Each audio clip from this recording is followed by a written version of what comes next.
Hey guys, and welcome to my channel. This is a support group requested video. All right. If you want to find out more about my support group, you can check below the video in the link. I run that support group on Facebook, and it is a support group for survivors of narcissistic abuse. Okay. So here's a question from a survivor, and she says, I'm confused. Why do I still get sad that he hasn't tried to communicate or hoover me at all as soon as he found new supply? It hurts to know 17 years were nothing. Sometimes I wish he would just pass by my house. I know it's better he doesn't, but why do I want it? Well, I believe that this is stemming from rejection and abandonment issues. Nobody wants to feel like they were just tossed in a trash can.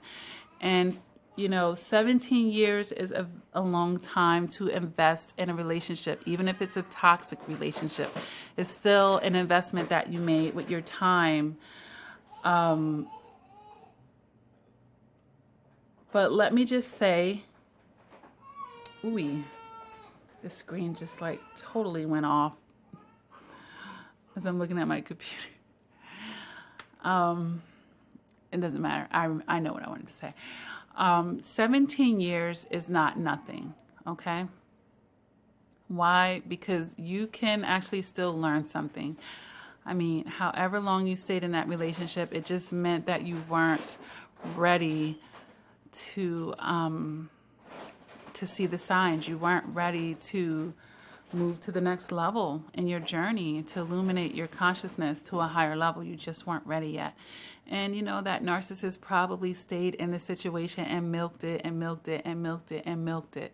So yeah, they get new when they find somebody else. It doesn't matter if you have been devoted to them for all of your life, when they find something else and it's new and it's shiny, and the way that they are set up, they're very detached. People are objects and things to use. And unfortunately, yeah, that narcissist, or he was using you for 17 years. And when he was finished using you, when he felt like he had an opportunity to go over yonder or to go with this person, and they think the grass is greener, they really think that. They don't care. They won't think, well, it's not easy to find people that'll stick by you for 17 years. They're not thinking with emotional maturity. They're not thinking with their logic. They're thinking with their emotions. Ooh, this person, and they're on the surface. Ooh, this person seems like they can give me more. This person seems like I could do this or this or that. I think I will get more supply off of this person. So bam, they just drop you. They just drop you. And, that's very hurtful.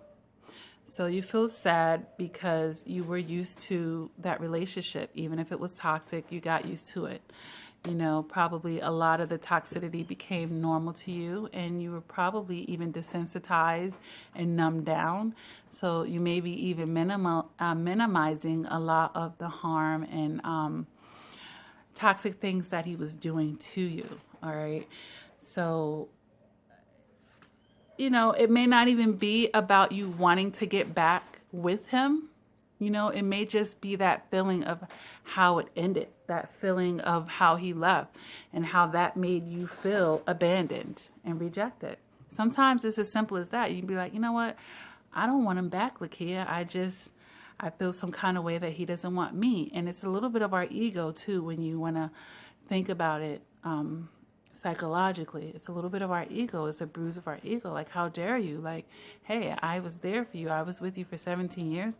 How dare you? It hurts our feelings, and it triggers our ego, and then it's making me feel less than, and it's making me feel abandoned and rejected. Like, how dare you abandon and reject me? When you were probably the prize. You were the one doing for this person. So yeah, it can make you feel sad, and when you have a relationship like that and it ends, you go through a grieving process as well, almost like mourning the death of someone. It's quite similar. So yeah, you're going to feel sadness, you know, and you're going to feel anger. You feel denial. But then, you know, you can move into acceptance, you know, and you may be still having some resistance because it's triggering some of your own shadow work. And, you know, as I said, as far as the rejection and the abandonment, you know, nobody wants to feel like that. Are you kidding me? After all that time, this is the best you could do. After all that time, this is how you're going to treat our relationship. You know, there's no loyalty. There's no respect. There's no value. There's no appreciation from the narcissist.